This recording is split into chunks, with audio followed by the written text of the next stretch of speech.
Երկրորդ կասկածը մեր խոսքերին, որ մենք լսում ենք, դա Սևանի հետ կապված։ Սևանում ես առաջարկեցի, որ պետք է մենք կարողանանք ձկնաբուծարաններ կառուցենք, կարողանանք թույլ տանք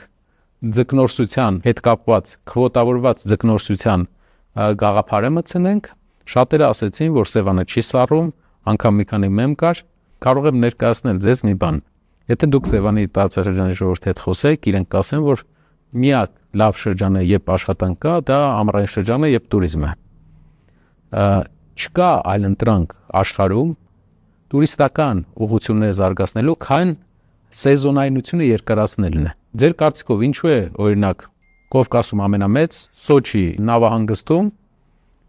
համ ամառային հանգիստ ծովում, համ անցկացվեց ձմեռային օլիմպիադաներ, որովհետև Ռուսաստանն էլ հաշվարկով տեսավ, որ չունենալով ձմեռային տուրիզմ Սոչիում, Սոչի երբեք չի զարգանա եւ միայն սեզոնային տուրիզմով ոչ մի մեծ ցանց չգա այդ երկիր։ Նույնն էլ մենք առաջարկում ենք Սևանի համար, կոնցեպցիան բարդ է լինելու, ես հասկանում եմ, որովհետև կլիմայական պայմաններ կան, բայց Սևանի սահմանակից շրջաններում ես վստահ եմ Սևանա լճի սահմանակից կան զոնաներ, որտեղ մենք կարող ենք զուգակցել եւ ձմեռային տուրիզմը եւ ամառային տուրիզմը։ Ձմեռը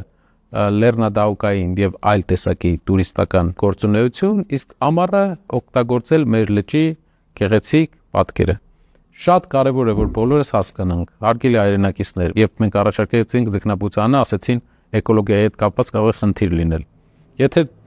ձուկ մի աճացրեք Սևանում, էկոլոգիայի խնդիր կլինի, ձուկ մի բռնեք, Սևանում ձկները կավարտվեն, տուրիզմը մի զարգացրեք ձմեռային, որովհետև ձմեռը ցուրտ է այդտեղ։ Լավ, ինչ անենք Սևանում մենք։